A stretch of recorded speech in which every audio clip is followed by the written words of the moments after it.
নতুন রাজনৈতিক দল গঠনে জনমত যাচাইয়ে ঢাকা বিশ্ববিদ্যালয়ে ক্যাম্পেইন করছে বৈষম্য বিরোধী ছাত্র আন্দোলন। এই মুহূর্তে সেখানে আছেন রিপোর্টার হাসান ওয়ালি, সরাসরি যাচ্ছি তার কাছে।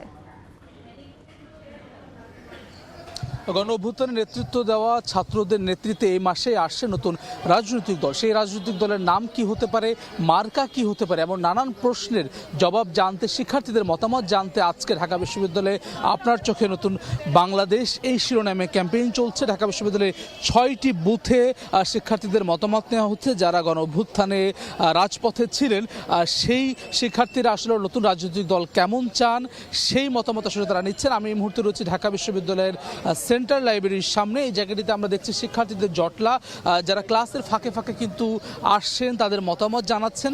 নতুন রাজনৈতিক দলে তারা আসলে স্বপ্ন দেখছেন। তারা বলছেন যে বৈষম্যের বিরুদ্ধে আসলে জুলাই আগস্ট আন্দোলন হয়েছে, বাংলাদেশে আগামীতে সব ধরনের বৈষম্যের যাতে করে বিলোপ ঘটে সেই প্রত্যাশা তারা করছেন। আমরা নানান ধরনের নামের কথা দেখছি, শিক্ষার্থীরা লিখছেন।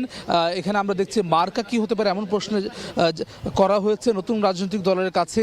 কোন সমস্যার সমাধান চান এরকম প্রশ্ন করা হয়েছে।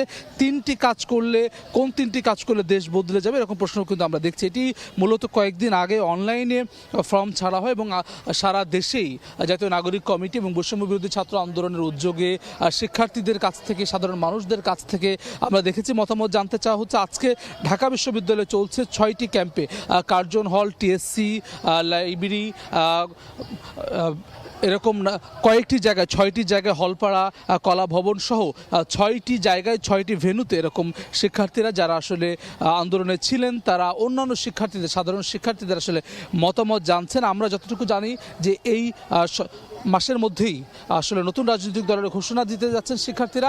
সেই রাজনৈতিক দল কেমন হবে আমরা জানি যে জুলাই গণ অভ্যুত্থানের পরবর্তী সময় থেকে নতুন রাজনৈতিক বন্দোবস্তের কথা বলছেন শিক্ষার্থীরা। সেই নতুন রাজনৈতিক বন্দোবস্তটি কীরকম হবে, কীরকম তাদের লক্ষ্য উদ্দেশ্য থাকবে, সেই সব প্রশ্নের সমাধান করতে আসলে একই সঙ্গে শিক্ষার্থীরা যাতে করে এর সঙ্গে সংযুক্ত থাকে সেই মতামত জানার জন্য আসলে উদ্যোগ নিয়েছে বৈষম্য বিরোধী ছাত্র আন্দোলন। শিক্ষার্থীরাও কিন্তু বলছেন এরকম একটি মতামত দিতে পেরে নতুন রাজনৈতিক দলের আত্মপ্রকাশে তারা আসলে খুশি। সরাসরি যুক্ত ছিলাম ঢাকা বিশ্ববিদ্যালয়ে।